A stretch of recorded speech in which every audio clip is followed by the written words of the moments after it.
नमस्कार साथियों, editorial discussion में आपका स्वागत है। आज अपन एक 11 जुलाई है, वर्ल्ड पॉपुलेशन डे के रूप में मनाया जाता है। उसी के संदर्भ में आर्टिकल आया है।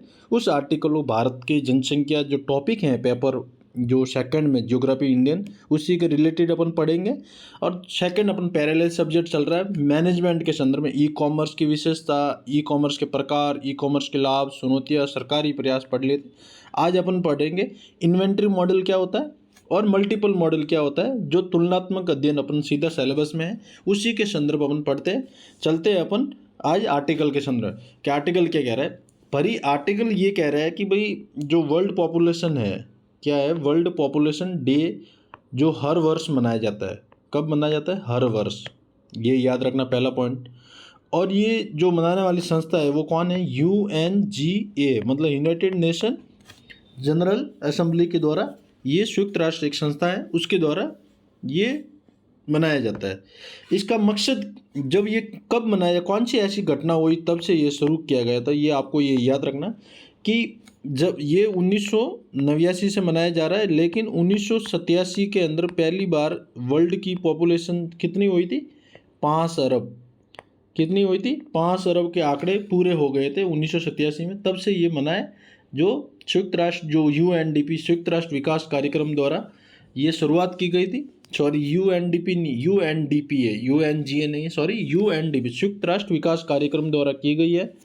ये 11 जुलाई 1987 की उस घटना को याद में मनाया जाता है। पहली बार 5 अरब जो विश्व की जनसंख्या हो गई थी। अब जब भी कोई जनसंख्या दिवस या कोई भी एक दिवस डे मनाया जाता है तो उसका ऑब्जेक्ट होता है। तो अपन ऑब्जेक्ट की बात की जाए तो क्यों मनाया जाता है? कारण ये है कि जनसंख्या वृद्धि के प्रभावों पर ध्यान केंद्रित करना। भाई जनसंख्या अगर मान लो कहीं बढ़ रही है, कहीं कम हो रही है, वहाँ पर कोई अभियान चलाना हो, कैसे चलाए? कोई आंकड़ा होगा तभी तो चला पाएंगे। दूसरा, वहाँ पे जो सुविधा है, स्वास्थ्य, ट्रांसपोर्ट, पॉवर्टी, जेंडर जो समानता या इनइक्वलिटी या इक्वलिटी की बात होती है, वहाँ की बात, जो मानवाधिकार है ना, उनके संदर्भ में पॉवर्टी जैसी जो योजना है कार्यक्रम पे लागू करना होता है। उसी लिए ये मनाया जाता है। लोगों में जागरूक हो, हैं, सरकार पे दबाव बढ़े, जनसंख्या भी अवेयरनेस बढ़े, लोगों को जो बच्चे की जो फैमिली प्लानिंग प्रोग्राम हैं उनको इम्प्लीमेंट करना जब सीधे आसान हो जाती है, उसी के संदर्भ में ये आर्टिकल आया है। दूसरा, जैसे मान लो अपन रिसोर्सेज की बात की जाए, नवीनीकरण ऊर्जा और गैर नवीनीकरण ऊर्जा, उनको भी ध्यान रखा जाता है। SDG गोल है, उसको भी ध्यान में रखा जाता है, उनको लक्ष्य को पूरा करने के लिए मनाया जाता है। इसी के संदर्भ में अपन ये आर्टिकल आज जो आया है उसी को पढ़ते हैं। भारत में अभी जनसंख्या की बात की जाए तो भी 2023 के आंकड़े के अनुसार भारत विश्व में सबसे बड़ा जनसंख्या वाला देश बन गया है, क्योंकि बता रहे चाइना को पीछे छोड़ते हुए 141 प्लस जनसंख्या करोड़ बन गई भारत की। ये आपने भी सुना था, उस समय आर्टिकल में आया था। तो 142 करोड़ के आसपास जनसंख्या अभी वर्तमान में है। विश्व की बात हो रही है। भारत में तो अभी आंकड़े आने हैं, जनगणना अभी शुरुआत होगी, लेकिन 121 करोड़ के आसपास शायद बता रहे हैं। अब दूसरी बात बता रहे हैं कि भारत की जनसंख्या है, उसी के संदर्भ में ये आर्टिकल बता रहा है कि जनसंख्या वृद्धि दर की बात की जाए भारत के अंदर, बेसिक बढ़ रहे अपन, जो 1971 के अंदर और 1981 के अंदर लगभग भारत की 2.22% जनसंख्या थी। अभी 2011 और 21 की तुलना में लगभग 1.2% अनुमानित जनसंख्या जो स्तरीकरण की ओर संकेत दे रहे हैं। पहले शुरुआत में 1971 और 1981 के अंदर 2.22% जनसंख्या, और ये भारत के सबसे अधिक जनसंख्या वृद्धि दर में है। और इसी के संदर्भ में आपके प्रश्न आया हुआ है 2023 के मेंस में कि भी 1981 से लेकर 2011 में जनसंख्या गिरावट के क्या संदर्भ में प्रश्न पूछा गया था। और ये राजस्थान की जनसंख्या का वितरण, भू आकृति और जलवायु के कारकों के संदर्भ में क्वेश्चन आया था। और ये आपको 2023 के दोनों मेंस में, इस बार 24 के मेंस में जनसंख्या के संदर्भ में कोई प्रश्न नहीं आया, ना राजस्थान के संदर्भ में आया ना भारत के संदर्भ में आया। अपन आगे उसी के संदर्भ में पढ़ते हुए तो आपको ये फैक्ट याद रखना, 2.22% 1971 से 81 के बीच में थी। अभी स्तरीकरण जनसंख्या, अभी हर घर में 2 बच्चों से ज़्यादा कोई नहीं जन्म देना चाह रहा है, क्योंकि अभी अवेयरनेस आ गई, स्वास्थ्य की समस्या का समाधान भी हो गया, तो लोग अभी ध्यान रखते हैं इस चीज़ों का। तो अपन आगे और पढ़ेंगे, लेकिन उससे पहले पढ़े कि भारत की जनसंख्या के संदर्भ में औसत परिवार बच्चों की संख्या अभी लगभग 2 है। कारण मैंने आपको बताया था कि अभी 2021 11 से 21 के बीच में कितना 1.2% अनुमानित जो जनसंख्या स्थिरीकरण की और संकेत है। ये जनसंख्या नियंत्रण परिवार नियोजन क्षेत्र में बड़ी उपलब्धि मानी जा रही है। जैसे राष्ट्रीय जनसंख्या नीति 2000 के तहत 2045 के तहत भारत की जनसंख्या नियंत्रण 2 फर्टिलिटी रेट है 2% से भी कम लाने का अनुमानित लक्ष्य रखा है। 1950 के दशक में प्रति परिवार औसत 6 बच्चे थे और अब घटकर कितने हुए 2। भाई 1950 के आसपास क्यों? क्योंकि एक तो आज़ादी हुआ नया नया देश, गरीबी ज़्यादा थी, काम नहीं था, दूसरा और तीसरा फैमिली जैसे प्रोग्राम, अवेयरनेस, शिक्षा, स्वास्थ्य जैसी समस्या का समाधान नहीं था, इसीलिए जनसंख्या ज़्यादा बढ़ती हुई थी। लेकिन जैसे जैसे समय बीतता गया, समय काल बढ़ता गया, जनसंख्या कार्यकाल बढ़ता गया, तो देख लो अभी 1971 के बाद देख लो आप हैं 1900 अगर मान लो 1950 के अंदर हर बच्चे 6 बच्चे पैदा हो रहे थे, तो अभी वर्तमान में आप देख लो क्या कि भाई 1971 में 2.2% है और आगे चलते हैं 2.16%। कब से? 1981 से 1991। अब 1991 से लेकर और 2001 के तहत कितनी है 1.7%। और ये पर्सन बढ़ता है इस समय कार्यकाल के भी। यहाँ पे सबसे ज़्यादा गिरावट कैसे, कारण क्या है? तो यहाँ पे महत्वपूर्ण गिरावट आई। क्या आई है महत्वपूर्ण गिरावट? कब आई? 1991 से लेकर 2001 के बीच में। यहाँ पहला दशक था भारत की जनसंख्या वृद्धि दर 2% से कम आई। कितनी? 2% से कम आई। मतलब राष्ट्रीय जनसंख्या औसत जो नीति का लक्ष्य है उससे भी कम लाने कब आई? 1991। क्यों? क्योंकि स्वास्थ्य, परिवार नियोजन, रोजगार जैसी सुविधाओं का समाधान खोजा गया, जिसकी वजह से जनसंख्या कम आई। अब 2001 से 2011 की बात की जाए, कितनी है? 1.66%। लगातार गिरावट जारी है। अभी वर्तमान में 1.2% जो संकेत दे रहा है 2011 से लेकर 21 के मध्य में। अपन आगे चलते हैं। जनसंख्या वृद्धि दर की बात की जाए तो 2011 और 21 के बीच में जनसंख्या वृद्धि दर कितनी? 1% कम रही, जो अभी आंकड़ा कितनी है 1.2%। और 1971 और 81 के दशक की वृद्धि दर बात की जाए तो कितनी है? 2.2% है। लगातार घटती जा रही है, लगातार अपन आंकड़े देख रहे हैं। टोटल फर्टिलिटी रेट 2.0 से भी कम हो गई। कब? भारतीय कुल प्रजनन टोटल फर्टिलिटी रेट की कम हो गई। ग्रामीण क्षेत्रों में अगर बात की जाए और शहरी क्षेत्रों की बात की है, नेशनल हेल्थ फैमिली वेलफेयर के जो आंकड़े हैं जो 5वें सनद के अनुसार उनका है 2.1% ग्रामीण में है, शहरी क्षेत्र में 1.6% की बात है। अगर मान लो जनसंख्या वृद्धि दर 2024 में भारत की वार्षिक वृद्धि दर 0.8% गिर चुकी है। ये कौन कह रहा है? ये नेशनल फैमिली हेल्थ वेलफेयर कह रहा है, जो पूर्व में 2% से भी कम। मतलब अभी वर्तमान में 0.8% और गिर चुकी है। कितना? मतलब 1.2% से अंदर और ला सकते हैं आप। अगर ये टर्मिनोलॉजी एक शब्द आता है आपके सामने, लगातार शब्द आता है, क्या आता है कि भाई ये टोटल फर्टिलिटी रेट क्या होती है ना, तो इसके संदर्भ में जब भी प्रश्न आए ना, आपको ये याद रखना कि टोटल फर्टिलिटी का मतलब होता है 15 से लेकर 49 वर्ष की आयु कोई भी महिला अगर जन्म दे रही है, उसके कार्यकाल के संदर्भ में कितने बच्चे जन्म हो रही है, उसको बोलते हैं टोटल फर्टिलिटी रेट बोलते हैं। याद रखना। कब? 15 से 49 वर्ष प्रजनन काल बोलते हैं। बच्चों को जन्म देती है, जीवन काल में प्रचलित प्रजनन दरों को पालन करें। अब जैसे टोटल फर्टिलिटी का औसत माना गया है, जिसको बोलते हैं हिंदी में कुल प्रजनन दर, और टोटल फर्टिलिटी रेट बोलते हैं। अब इसको समझते हैं कि भाई जब भी कोई 2% से अगर ऊपर होगा तो जनसंख्या बढ़ती है, अगर 2% से कम होगा तो जनसंख्या घटती है। जैसे 1.2% आ गया तो जनसंख्या घट रही है, और 2.22% 1971 में 22 में वृद्धि दर थी तो कितना बढ़ रही थी हैं। तो जैसे अगर मान लो 2.1% है तो जनसंख्या बढ़ रही है, 2.1% ही है तो स्थिर है, और 2.1% से कम है तो गिरावट आ रही है। तो आपको याद रखना औसत 2.1% से कम रखने का लक्ष्य रखा है राष्ट्रीय जनसंख्या नीति 2000 के तहत भारत के द्वारा। अब इसकी बात और की जाए कि भाई 2000 के आसपास जो भारत का औसत टोटल फर्टिलिटी कितना था? 2.1%। 2015 में कितना आया? 3.5%। अभी नेशनल फैमिली हेल्थ वेलफेयर जो मैं अभी डाटा बता रहा था, ये आ रहा 2% ये इस तरह की बात कर रहा है, रिप्लेसमेंट लेवल की बात हो रही है। और 2024 में बता रहा है कि 1.9% फर्टिलिटी रेट होने की संभावना है। अब अपने बिहार की जहाँ जहाँ शिक्षा अच्छी है वहाँ टोटल फर्टिलिटी कम है। जैसे एग्जाम्पल समझते हैं कि अपन 2.1% इस तरह।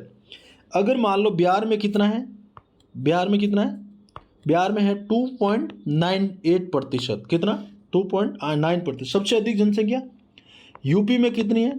2.35%, मतलब सबसे अधिक जनसंख्या वाला। क्यों? कि यहाँ पे अभी तक शिक्षा का अभाव है। दूसरा, यहाँ पे जनसंख्या, गरीबी, पॉवर्टी जैसे मुद्दे होने की वजह से। अब केरला में देख लो आप, अब साउथ में चले जाओ, केरला में आप देख लो तो कितना है? 1.8%। अगर राजस्थान के संदर्भ में कोई डाटा लिखना हो शुरुआत, तो 2% याद रखना। अभी वर्तमान में फर्टिलिटी रेट राजस्थान में 2% है, जो राष्ट्रीय औसत के बराबर है ना भाई। ये क्यों महत्वपूर्ण है? क्योंकि इसका टोटल फर्टिलिटी रेट के बारे में अपन पढ़ रहे हैं, 2 नंबर का प्रश्न पूछ ले तो आप लिखना कि जनसंख्या नीति निर्धारण के आधार के लिए महत्वपूर्ण है।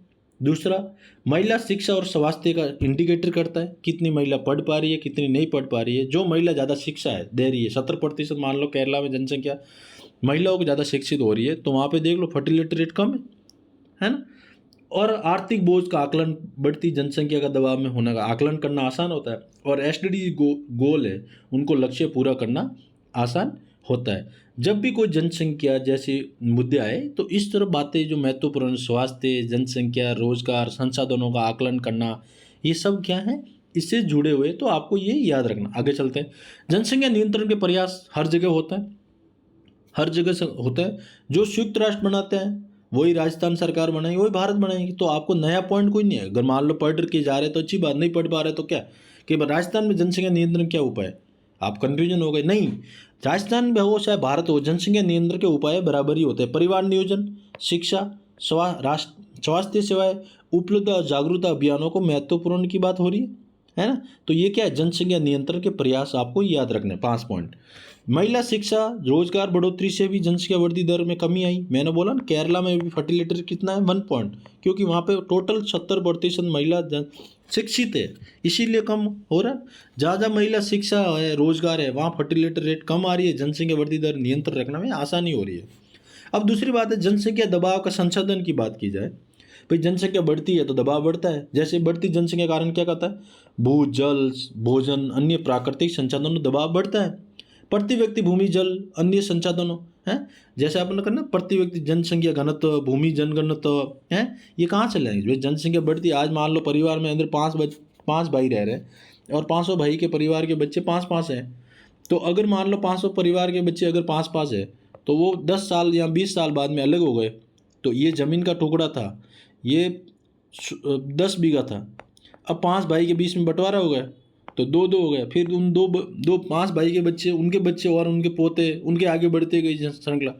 तो इसीलिए कहते हैं कि अगर मान लो जनसंख्या पर नियंत्रण रखना जाता है तो रिसोर्सेज, भूमि, जल, भोजन जैसे प्राकृतिक संसाधनों दबाव बढ़ता हुआ नियंत्रण रखना आसान हो।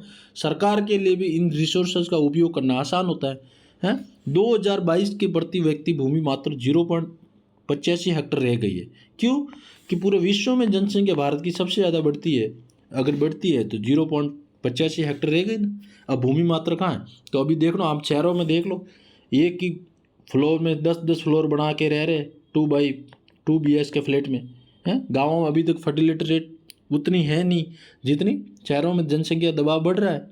तो क्या है, गाँव में आज भी देखो खुले मैदान की तरह घर बने हुए, लेकिन और शहरों में आप देख लो, कारण रोजगार, शिक्षा, बेहतर संसाधन, अगर ये गाँवों में मिल जाते हैं तो जनसंख्या दबाव शहरों में कम पड़ेगा, है ना। तो क्या होगा कि भाई आपको न्यूनतम रखना, इसीलिए जनसंख्या का गणना की जाती है, जनसंख्या अवेयरनेस की जाती है, ताकि शहरी और ग्रामीण को जो पलायन हो रही है उसको रोका जा सकता है। अब भविष्य की चुनौती की बात की जाए 2030 और 35 की तक जनसंख्या वर्धन, मैंने अभी आपको कुछ दिन पहले एक आर्टिकल पढ़ाया था जो ऐसे में आया था, है ना, वर्धजन के समाजशास्त्र के संदर्भ में 2050 तक भारत की 50% से अधिक जनसंख्या वर्धजन की हो जाएगी। तो बड़ी समस्या है ना। 45% के आसपास वर्धजन की जनसंख्या आंकड़े थे। लेकिन अगर मान लो जनसंख्या डिविडेंड जो डेमोग्राफी है 15 से 29 वर्ष की युवाओं को सही उपयोग नहीं किया है, तो फिर क्या आने वाले समय में क्या होगा? 2030 से 45 तक भारत की जनसंख्या वर्धन की और बढ़ रही है, बुजुर्गों की संख्या बढ़ेगी है, युवाओं के लिए रोजगार, शिक्षा, स्वास्थ्य आवश्यकता बढ़ेगी, शहरीकरण, पर्यावरण समस्या भी सामने आएगी। तो ये क्या है? ये भविष्य की चुनौती है। अगर मान लो पेंशन जैसी समस्या बढ़ेगी, राजकोषीय बढ़ेगा। क्यों? कि सीनियर सिटीजन अगर अधिक होगा भारत में तो उनकी सेवा कौन करेगा? भाई यूथ तो कम हो गया है, उनकी सेवा कौन करेगा? सेवा करने के लिए सरकार के राजकोषीय घाटे में दबा पड़े, उनको सुविधा देनी पड़ेगी है, रिसोर्सेज को उपलब्ध करवाना पड़ेगा। तो इसीलिए बोलते हैं अगर जनसंख्या को नियंत्रण रखना है तो सारे जो दायरा है, काल है, उनको ध्यान में रखा जाता है। जनसंख्या वर्धन, युवा, महिला है, टोटल फर्टिलिटी रेट, उन सभी को ध्यान में रख के ये बातें की जा रही है। अब आगे चलते हैं। क्षेत्रीय असमानता की बात की, जहाँ जहाँ शिक्षा अच्छी है वहाँ वहाँ टोटल फर्टिलिटी कम है और जनसंख्या पे भी नियंत्रण। केरला, तमिलनाडु का आप जनसंख्या देख लो, नियंत्रण इसलिए कि वहाँ पे महिला रोजगार, शिक्षा जैसी व्यवस्था अच्छी है, और यहाँ पे बिहार और यूपी में कम होने की वजह से 2.98 और 2.35 जैसे टोटल फर्टिलिटी अधिक होने की वजह से जनसंख्या के भी आंकड़े वहाँ ज़्यादा होते हैं। अब आगे चलते हैं कि युवा जनसंख्या की जो डेमोग्राफी डिविडेंड 2 नंबर का प्रश्न है, तो आपको ये लेना कि डेमोग्राफी डिविडेंड का मतलब ये होता है कि युवा अवस्था के अंदर 15 से 29 वर्ष की आयु वर्ग को माना गया है। अब कितना है? 27% वर्तमान में 2024 के आंकड़ों के अनुसार। अगर इनका सही उपयोग रिसोर्सेस में नहीं लिया गया, उनको सही शिक्षा, रोजगार में अगर काम में नहीं लिया, तो भारत के लिए बड़ी समस्या बनती हुई नजर आ रही है कि युवा जो है देश का एक रीढ़ की हड्डी होती है। तभी बोलते हैं कि भारत में विभिन्न देशों को भारत के प्रति बिजनेस में आकर्षित करने का कारण यही है कि वहाँ यूथ ज़्यादा है। इंजीनियरिंग यूथ ज़्यादा होता है तो शिक्षा ज़्यादा होती है, शिक्षा होती है नई नई टेक्नोलॉजी। और अगर मान लो बूढ़े ही हो सारा देश, ना तो घर से बाहर निकल पा रहे, ना बिजनेस मॉडल के बारे में, ना बिजनेस सोच पाएंगे, तो फिर क्या देश की दुर्गति होगी। इसीलिए कह रहे हैं भविष्य में चुनौती 2030 के 45 भारत में सीनियर सिटीजनों की संख्या बढ़ने की संभावना है अगर सही ढंग से यूज नहीं किया।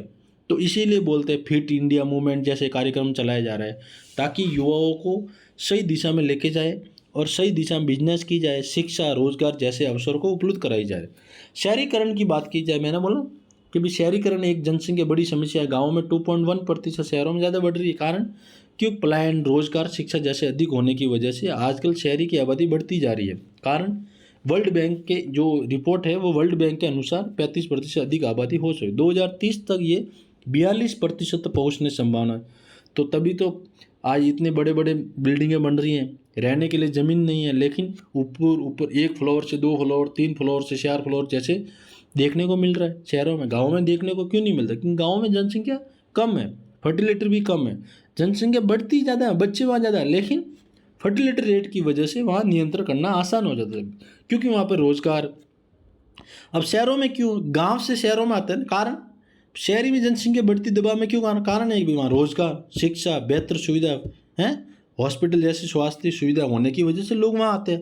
भाई कौन बार बार जाए, यहीं सेटल हो जाते हैं, रोजगार भी मिल जाएगा। गाँव में अगर ये सुविधा मिल जाए तो जनसंख्या पे नियंत्रण रखना, जनसंख्या पे बढ़ती दबाव पर नियंत्रण रखना, क्राइम को नियंत्रण रखना जैसे आसान हो जाता है। तो इसी तरह आर्टिकल अपन एनालिटिकल पढ़ते हैं ताकि सारे सब्जेक्ट भी कवर हो जाते हैं। बाल विवाह जनसंख्या वृद्धि दर की बात की जाए तो भाई ये भी बड़ा मुद्दा है। जनसंख्या वृद्धि में बाल विवाह जैसे कारण भी है, जैसे शिक्षा तो है ही है, शहरीकरण है ही है, लेकिन बाल विवाह भी है। जैसे 23% विवाह 18 वर्ष से पहले हो रहा है। आज के आंकड़े नेशनल फैमिली हेल्थ जो सर्वे है उनके अनुसार ये बताया जा रहा है, परिणत दर बनी रहती है कि 23% के बाल विवाह जो 18 वर्ष से कम आयु में आज भी हो रहा है। अब आगे चलते हैं।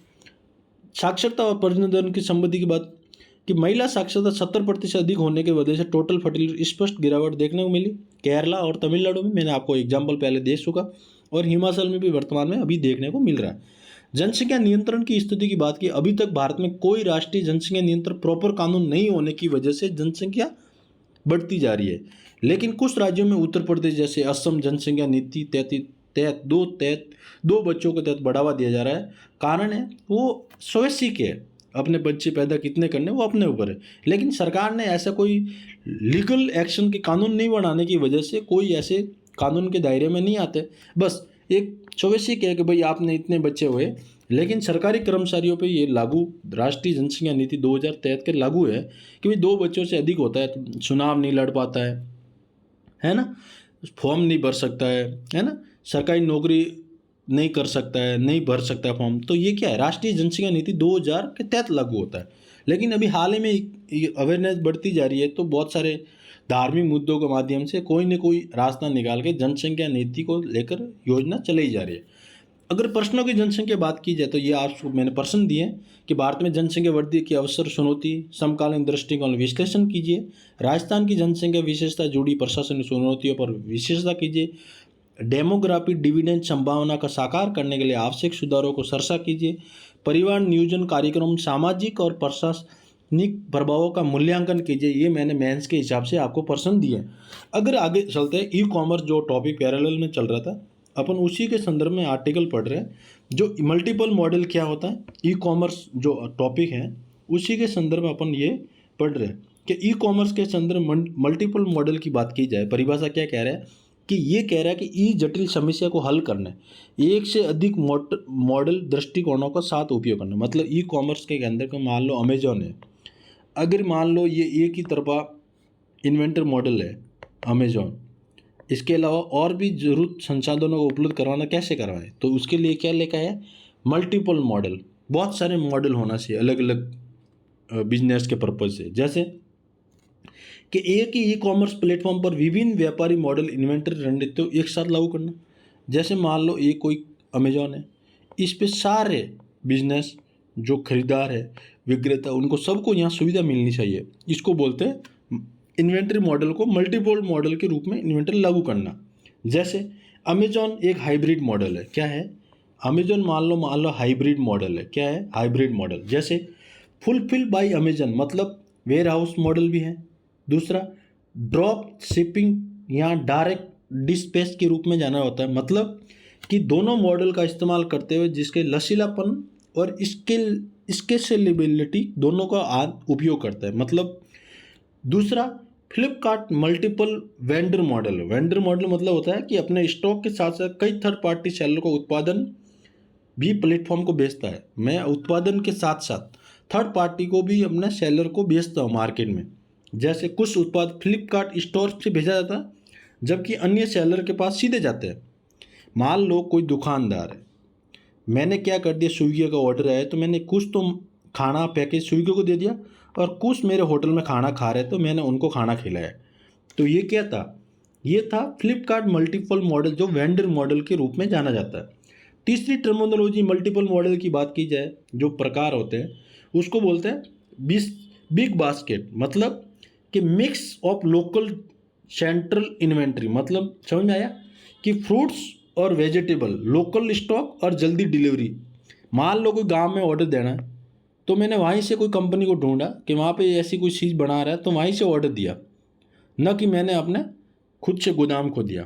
तो ये क्या है, बिग बास्केट, मतलब बहुत सारे एक बास्केट के अंदर ऑफर जो कंपनियां रहती है बिजनेस मॉडल के रूप में, उसको बोलते हैं बिग बास्केट, जो मल्टी मॉडल के रूप में जाना जाता है। तो आपको 3 याद रखना, हाइब्रिड मॉडल, वेंडर मॉडल और लोकल सेंट्रल इन्वेंट्री मॉडल, जो बोलते हैं वेयर हाउस के रूप में जाना जाता है। कि मैं आसपास गाँव में गोदाम रखा। जैसे क्रोमा में मैं कोई आईपैड लेने गया तो क्रोमा के पास गया तो क्रोमा वालों को बोला भाई जयपुर में आप सर्च करो कहाँ पे आपको क्रोमा का एक कोई आईपैड मिल सकता है। तो उन्होंने वहाँ सर्च किया कि भाई किसी भी स्टोर पे उपलब्ध है कि नहीं है क्रोमा पे। तो मैं तो एक क्रोमा पे गया था ना। तो ये क्या है, ये मिक्स लोकल और सेंट्रल इन्वेंट्री बोलते हैं इसको, हाइब्रिड मॉडल भी बोलते हैं इसको, वेंडर मॉडल भी कहते हैं। मैं तो एक दुकान पे गया था लेकिन बहुत सारी दुकान के आसपास मैंने सर्च कराया, कोई एक मॉडल पूर्ण नहीं होता। विभिन्न मॉडल मिलकर बेहतर संतुलन निर्णय प्रदान करता है। नीति निर्माण में आर्थिक, सामाजिक, पर्यावरण मॉडल को उपयोग में लाया जाता है। उसी के संदर्भ में ये मॉडल की बातें हो रही है। अब लाभ की बात की जाए तो लाभ क्या है कि व्यापक दृष्टिकोण, मतलब एक तो बिजनेस का मॉडल फैलेगा, ठीक, गांव ढाणी तक पहचान बनेगी, सटीक निर्णय लेगा। भाई मान लो कोई गोदाम वहाँ खोल दिया आसपास, अब वहाँ सुविधा मिल रही है तो क्या कर दिया भाई, एक रिटेलर को बोला भाई वहाँ से वेयर हाउस से माल उठा के उसको डिलीवरी करना है। जोखिम कम होगा, जोखिम कम गया, बारिश होती है मान लो तो माल ख़राब नहीं होगा। फ्रूट्स जैसे वेजिटेबल, क्यों कि वहाँ गोदाम में रख लिया। अब मान लो कोई मूवमेंट हो गया, अब सड़कें बंद हो गई तो माल नहीं पहुंच पा रहा है, तो क्या बोल कि भी 2 दिन के लिए स्टॉक मार्केट वहाँ उस गांव में फलाना या उस शहर के पास गोदाम में रखा हुआ है, जब तक कोई समस्या नहीं आएगी, जब तक समाधान निकल जाएगा। तो ये क्या है? व्यापक दृष्टिकोण, सटीक निर्णय लेना, जोखिम कम होना, ये क्या है? ये एक लाभ है किसके? मल्टीपल मॉडल के। अब चुनौतियाँ या सीमाएं की बात की, अधिक जटिलता है, मतलब जितने लेवल तक जाएंगे तो वहाँ कर्मचारी नहीं मिलना, कर्मचारी का अभाव होने से अधिक जटिलता देखने को मिलती है। संसाधन और समय की मांग की भी देखा जाए तो कई बार क्या होता है, संसाधन और समय की पहचान नहीं हो पाती है, जोखिम तो कम हो जाता है, लेकिन समय के अनुकूल डिलीवरी नहीं पहुंच पाती है। और क्योंकि वहाँ रिसोर्सेज का अभाव नहीं होता, हर जगह रिसोर्सेज शहरों में जितना गाँव में नहीं है। अर्बनाइजेशन, आप ब्लॉक लेवल पे चले जाओ, डिस्ट्रिक्ट लेवल पे चले जाओ, संसाधनों का अभाव है, तो शहर और जिला लेवल पे भी अभाव होता है। उसी तरफ में ये समस्या आती है मल्टीपल मॉडल के रूप में, तो आपको ये याद रखना। दूसरा आपका पैरेलल में इन्वेंट्री मॉडल बोलते हैं, जो ई कॉमर्स के अंदर आता है, जो शब्दावली है। ऐसे गणितीय मॉडल जो इन्वेंट्री स्टॉक की मात्रा, पुणे, आदेश, समय, लागत को संतुलित करने में मदद करता है। जैसे कोई मान लो ऐसे कोई इन्वेंट्री मॉडल वो होते हैं जो ई कॉमर्स में अपनी उत्पादों के स्टॉक को संभालती है, क्या, कितना, कब और कहाँ स्टोर होता है। भाई इन्वेंट्री मॉडल में कब, कहाँ, कितना है, तो ये क्या है, मल्टीपल मॉडल को उपयोग में लाते हैं, है ना। तो ये कहता है कितना स्टॉक है, कब कहाँ मिलेगा, कैसे मिलेगा, ये इस तरह जो बातें करता है वो है इन्वेंट्री मॉडल। जो स्टॉक की उद्देश्य क्या है, स्टॉक की कुल लागत जैसे ऑर्डरिंग, होल्डिंग, शॉर्टेज के न्यूनतम रखते हुए सुचारू आपूर्ति उपलब्ध करना। स्टॉक की कुल लागत को न्यूनतम रखते हुए सुनिश्चित रूप से आपूर्ति को बनाए रखना, ये क्या है, ये इन्वेंट्री मॉडल का उद्देश्य है। ये आपको याद रखना परिभाषा कि भाई ये इन्वेंट्री मॉडल वो होती है जो कुल कब, कहाँ, कितना खर्च आएगा, कहाँ स्टोर किया जाए, गोदाम कहाँ बनाया जाए, स्टॉक की कुल लागत क्या होती है, ऑर्डरिंग कितना होगा, होल्डिंग कितना करना पड़ेगा, शॉर्टेज क्या हो, इसी के तहत बाद में मल्टीपल मॉडल के रूप में आगे विकसित किया गया है।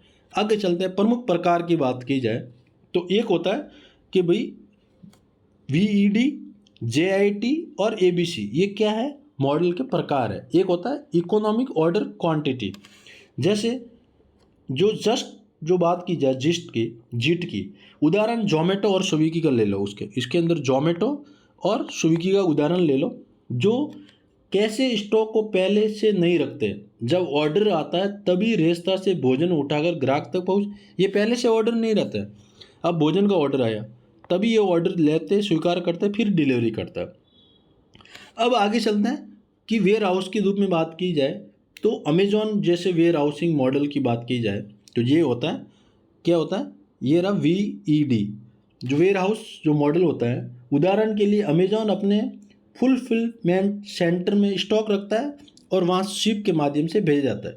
उससे आगे बढ़ते हैं तो ABC विश्लेषण के रूप में काम करते हैं कि इकोनॉमिक ऑर्डर क्वांटिटी की बात की जाए तो यहाँ पे क्या होगा, यहाँ पे ड्रॉप शिपिंग मॉडल, मतलब उदाहरण के लायक मान लो कि मीशो या शॉपी सेलर्स की बात की जाए, कैसे स्टोर खुद स्टॉक नहीं करता है, जब ग्राहक ऑर्डर करता है तभी थर्ड पार्टी में सप्लायर से सीधे ग्राहक को भेज, मतलब इकोनॉमी ऑर्डर क्वांटिटी के आधार पर ग्राहकों तक पहुँचाया जाता है, स्टॉक नहीं रखता है, ये स्टॉक रखता है मल्टीपल मॉडल। ये इन्वेंटरी मॉडल जैसे ऑर्डर है उस हिसाब से अपनी कैटेगरी, ऑर्डरिंग, होल्डिंग और स्टोरिंग कैपेसिटी के देखते हुए ऑर्डर को डिलीवरी करता है। अब लाभ क्या होता है कि स्टॉक आउट ऑफ रोकथाम, भाई जो गोदाम भरे हो रहते हैं उनको ध्यान में रखा जाता है, महंगाई पे नियंत्रण रखने में आसानी भूमिका हो जाती है। मान लीजिए बेहतर आपूर्ति उपलब्ध करना, मान लो दिल्ली से कोई ऑर्डर करना था लेकिन वो सेम प्रोडक्ट कहाँ पे पड़ा, जयपुर में, तो जयपुर में रिद्धि सीधी पहुंचने में कितना, 1 घंटा या 2 घंटा, लेकिन वही अगर मान लो दिल्ली से आएगा तो 1 दिन लग सकता है। तो यही अगर इन्वेंटरी मॉडल ये काम करता है कि भाई समय की बचत करना, स्टॉक आउट ऑफ रोकथाम को नियंत्रण रखना, नहीं अनावश्यक पड़े वो प्रोडक्ट खराब हो जाता है तो उनको देख रेख करना। जैसे सीमाएँ की बात की जाए तो पूर्वानुमान की सटीकता पर निर्भर करना और अधिक डेटा विश्लेषण की आवश्यकता पर ध्यान रखना। तो ये क्या है, अपन ई कॉमर्स के इन्वेंटरी मॉडल और मल्टीपल मॉडल के पढ़ा जो सिलेबस के हमने सीधा बना हुआ है। दूसरा, जनसंख्या पॉपुलेशन डे होने की वजह से भारत की जनसंख्या नियंत्रण क्या करना चाहिए, 1971 से 81 में क्या हुआ, 1991 तक नियंत्रण कैसे रही है, 2% कम कैसे आई, क्यों? क्योंकि वहाँ पे एलपीजी मॉडल आया, जनसंख्या नियंत्रण हुई, एजुकेशन मॉडल बढ़ते गया, अवेयरनेस बढ़ती गई है, डिजिटलीकरण बढ़ता गया, कंप्यूटराइजेशन बढ़ता गया, जैसे महिला, जैसे रोजगार, जैसे शिक्षा बढ़ावा होने की वजह से बच्चे की जनसंख्या नियंत्रण रखना आसान हो गया। तो अपन इसी तरह पैरेलल में पढ़ा। आज आर्टिकल थोड़ा लेंथी हो सकता है, आराम से सुनिए और मिलते हैं नेक्स्ट एडिटोरियल डिस्कशन के साथ।